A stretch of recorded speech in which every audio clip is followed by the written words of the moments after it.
দেখো, এক্ষেত্রে আমরা অনেক সময় গুলিয়ে ফেলি দেখাচ্ছে এরকম যে এই অধিবৃত্তটার অ্যাক্সিসটা কোন দিকে হবে, এদিকে হবে না এদিকে হবে। একটু বাদিকটা খেয়াল করলে বোঝা যাবে ওয়াই এর মান পজিটিভ হোক বা নেগেটিভ হোক, আলটিমেটলি ওয়াই স্কোয়ার কি হবে, পজিটিভ হবে, তাই তো? তার মানে বাদিকটা পজিটিভ আর ডান দিকটা কি হতে হবে তাহলে? তাহলে কোন দিকে পজিটিভ, এক্স এর পজিটিভ দিক কোনটা? ঠিক আছে। এইবার যদি আমি এর বিভিন্ন আকারগুলো বলছি, যদি আমি এরকম ভাবে ছবিটা আঁকি,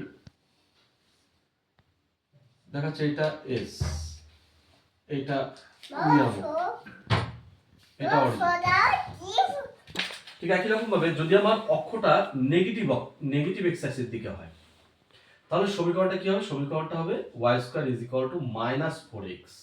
কেন? খেয়াল করো, y এর মানটা আমি পজিটিভ নিই বা y এর মানটা নেগেটিভ নিই, মানে উপরের দিকে নিই বা নিচের দিকে নিই, এই দিকটা কি হবে? সবসময় পজিটিভ হবে।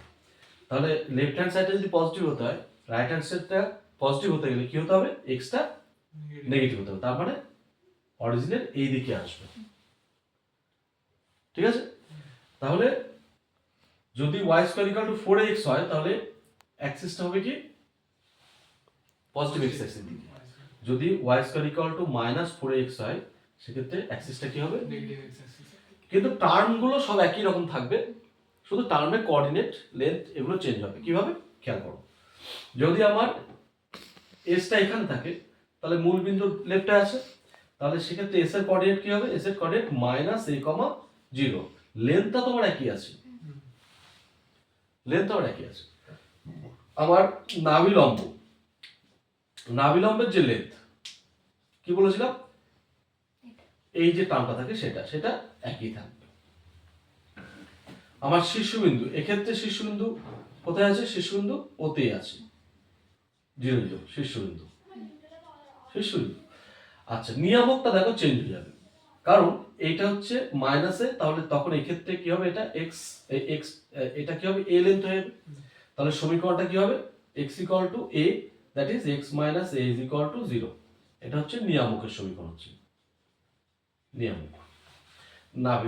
এটা নাভিলম্ব সমীকরণটা হচ্ছে।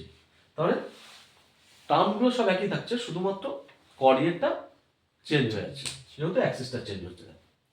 এবার ঠিক একই রকম ভাবে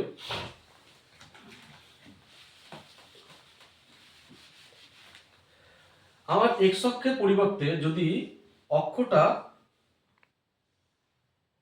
ওয়াই অক্ষ হয়ে যায়, এটা একটা কেস হতে পারে, বা বা এটা একটা কেস হতে পারে। তার মানে পজিটিভ ওয়াই অ্যাক্সিস একটা কেস হতে পারে, অথবা নেগেটিভ ওয়াই অ্যাক্সিস একটা কেস হতে পারে।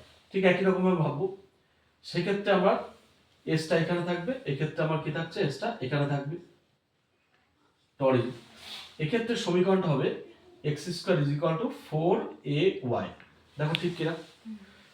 এক্স এর মানটা বাদিকে নিই মানে নেগেটিভ, বা এক্স এর মানটা ডান দিকে নিই পজিটিভ, যাই নিই না কেন এটা কি হবে? পজিটিভ হবে। তাহলে এইটা যদি আমার পজিটিভ হয়, ডান দিকটা ওয়াই মানটা কি হতে হবে? তাহলে ওয়াইটা সবসময় কি হবে? অলওয়েজ পজিটিভ হবে। বুঝতে পারলাম? তাহলে এই ক্ষেত্রে কি আসছে? এদিকে এক্ষেত্রে দেখো, এক্স এর মানটা আমি নেগেটিভ নিই বা পজিটিভ নিই, ওয়াই মানটা কি আসছে? নেগেটিভ আসবে। তাহলে এই ক্ষেত্রে সমীকরণটি হচ্ছে x square equal two -4ay। খেয়াল করে, x এর মানটা আমার পজিটিভ হোক বা নেগেটিভ হোক, লেফট হ্যান্ড সাইডটা সবসময় পজিটিভ আসছে, রাইট হ্যান্ড সাইডটা পজিটিভ আসতে গেলে ওয়াইটা কি হতে হয়? মাস্ট বি নেগেটিভ, তখন অ্যাক্সিসটা কি হচ্ছে? নিচের দিকে হচ্ছে। তাহলে এই ক্ষেত্রে এস এর কোঅর্ডিনেট মানে ফোকাসের কোঅর্ডিনেট, নাভির স্থানাঙ্ক কি হবে? দেখো, এটা মূল বিন্দু, তাহলে এটা 0, a। নাভিলম্বের লেন্থ এর ল্যাশটা কি থাকছে? Always 4a। নিয়ামকটা কোথায় থাকবে? এখানে। সেক্ষেত্রে এটা এই ডিসটেন্স, এটা ডিসটেন্স হিসাবে, কিন্তু আসলে এটা মাইনাসের দূরত্ব। এটা কার সাথে সমান্তরাল? এক্স অক্ষের সাথে সমান্তরাল। তাহলে এক্স অক্ষের সাথে সমান্তরাল সরলরেখার সমীকরণ কি আমরা জানি? y = -a, তাই তো? তাহলে এই ক্ষেত্রে আসবে y plus a equal to 0।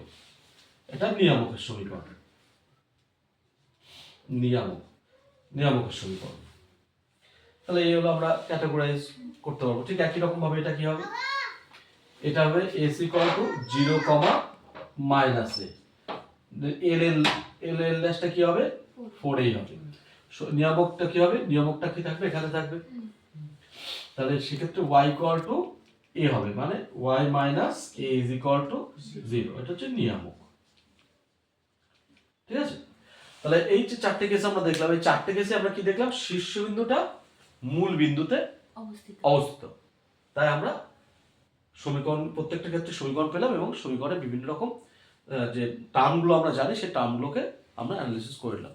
ঠিক আছে বন্ধু, এইবার যদি শীর্ষবিন্দুটা মূল বিন্দুতে না থেকে অন্য কোন বিন্দুতে থাকে, সে আমি একটা এক্সাম্পল দিচ্ছি। ধরো শীর্ষবিন্দুটা আমার একটা বিন্দুতে আছে, সে আলফা বিটা বিন্দুতে আছে, এ আলফা বিটা বিন্দুতে আছে, কিন্তু অধিবৃত্তের অক্ষটা এক্স অক্ষের সাথে সমান্তরালই আছে। আমি এটাকে নাম দিলাম বি, এটা এক্স অ্যাক্সিস। এটা হচ্ছে আমার কত, এটা ছিল আমার নাভি, শীর্ষ থেকে এ দূরত্বে থাকবে নাভি। ঠিক আছে, শীর্ষ থেকে এ দূরত্বে থাকবে নাভি। তাহলে খেয়াল করে দেখো তো, এই আলফা বিটা মানে কি, এইটুকু আলফা আর এইটুকু বিটা। তাহলে এক্ষেত্রে এস এর কোঅর্ডিনেটটা কি হচ্ছে খেয়াল করো তো, এইটুকু আলফা আর এইটুকু হচ্ছে এ, তাহলে আর এটা বিটা, তাহলে কত আসছে এ প্লাস আলফা কমা বিটা। এটা নাভিলম্বের লেন্থ সেটা সবসময় কি থাকবে, সেমই থাকবে।